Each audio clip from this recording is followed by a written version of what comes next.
بسم اللہ الرحمن الرحیم۔ تمام دیکھنے اور سننے والوں کو السلام علیکم۔ حضرت عمرو بن جموح انصاری رضی اللہ تعالیٰ عنہ ایک پاؤں سے معذور تھے۔ ان کے چار نوجوان صاحبزادے ہمیشہ حضور اقدس صلی اللہ علیہ وآلہ وسلم کی خدمت میں رہ کر تمام غزوات و جہاد میں اپنی خدمات پیش کرتے۔ جب جنگ احد 3 ہجری کا مارکہ پیش آیا، حضرت عمرو بن جموح انصاری نے چاہا کہ وہ بذات خود غزوہ احد میں حاضر ہو کر سید عالم صلی اللہ علیہ وآلہ وسلم کی خدمت گزاری کا شرف حاصل کرے اور جہاد کا اجر عظیم حاصل کرے، لیکن ان کی قوم کے لوگوں نے ان سے کہا، تم معذور ہو، تم پر جہاد فرض نہیں، کیونکہ قرآن پاک کی سورہ فتح آیت نمبر 17 میں اللہ پاک نے فرمایا ہے کہ لنگڑے پر مذائقہ نہیں۔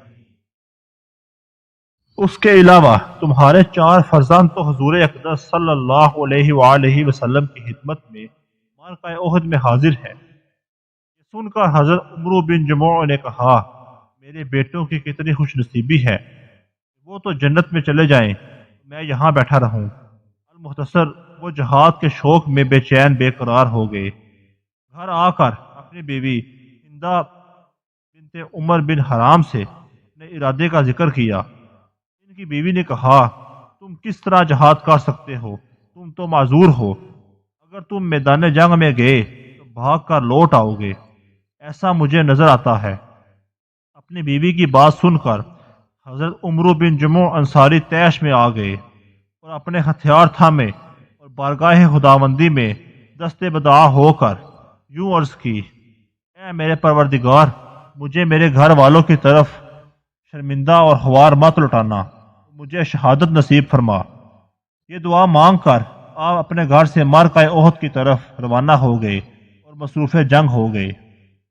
حضرت ابو طلحہ رضی اللہ تعالیٰ عنہ روایت فرماتے ہیں کہ میں نے عمرو بن جموح کو میدان کارزار میں دیکھا کہ وہ مٹک مٹک کر چلتے تھے، یہ کہتے ہوئے جنگ کرتے تھے کہ خدا کی قسم میں جنت کا پوشاک ہوں۔ ان کے چاروں بیٹوں نے اپنے والد کے ہمراہ جنگ میں دلیری اور جوان مردی دکھا کر زیادہ شجاعت حاصل کی، یہاں تک کہ حضرت عمرو بن جموح اور ان کے چاروں صاحبزادے معرکہ احد میں شہید ہو گئے، یعنی ان کی بیوی کے بھائی عبداللہ بن عمرو بن حرام بھی شہید ہو گئے۔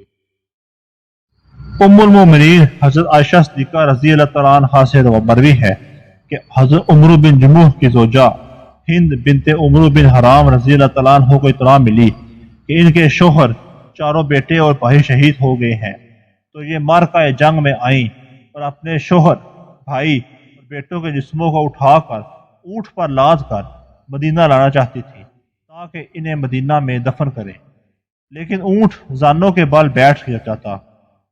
جب بھی اونٹ کو جھڑک کر اٹھانا چاہتی تو وہ مطلق ہلتا نہیں۔ ایک مرتبہ زور کر کے اونٹ کو کھڑا کیا تو وہ احد کی طرف چلنے لگا۔ احد کی طرف اونٹ کو چلاتی تو بغیر کسی دشواری کے چلتا، لیکن جب بھی اونٹ کو مدینہ کی طرف ہانکتی تو اونٹ بیٹھ جاتا۔ پریشان ہو کر حضور اقدس صلی اللہ علیہ وآلہ وسلم کی خدمت میں حاضر ہو کر تمام ماجرا بیان کیا۔ حضور اقدس صلی اللہ علیہ وآلہ وسلم نے فرمایا، تیرے شوہر نے گھر سے نکلتے وقت کیا کہا تھا؟